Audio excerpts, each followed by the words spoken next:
Former Labour leader Jeremy Corbyn's socialist policies were brushed aside as brilliant spin with no substance by an ex-spin doctor, as the ex-leader's fight within the party continues to grow. Although Jeremy Corbyn, the former Labour leader, led the party to its worst defeat since 1935 in the December general election, he still lingers in the public psyche. The failed leader is now in the news over a string of cases brought against him by current and former Labour members regarding anti-Semitism. Last week, Labour made the move to apologise and pay substantial damages to 7 former party workers who turned whistleblowers over anti-Semitism in a Panorama documentary. At the time, they were accused by the party of acting in bad faith and of being critics of Mr. Corbyn's leadership. The decision to pay damages will now cost the party around £500,000. Many have noted that the move underlines the determination of the new leader Sir Keir Starmer to mark an end of the crisis within Labour. Despite this recent settlement,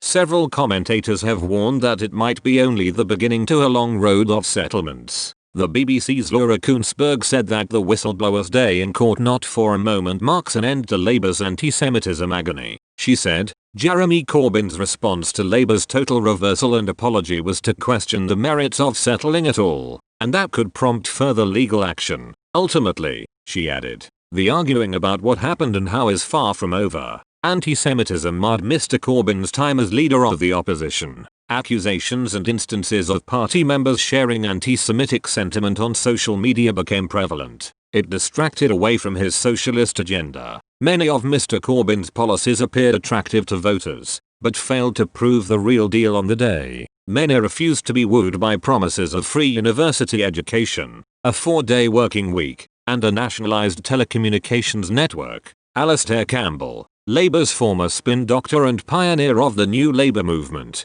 was one such detractor.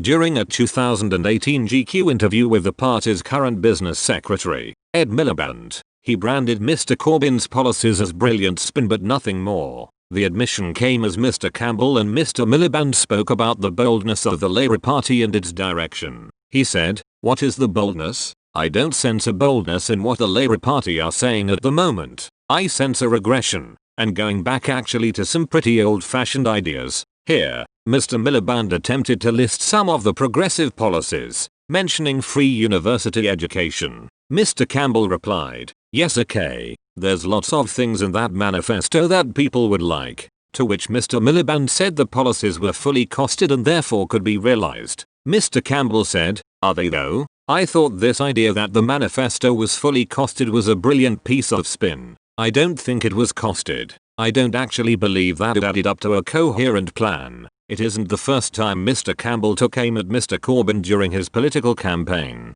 Later on in the interview, he claimed that nastiness had descended the party under the new leadership. When talking about the sectarianism that had become a feature of the party, he said, "There's nastiness coming back in the Labour Party which they like to say is down to people like me, which it's not. But I think actually it's this hard left quality that's coming back in."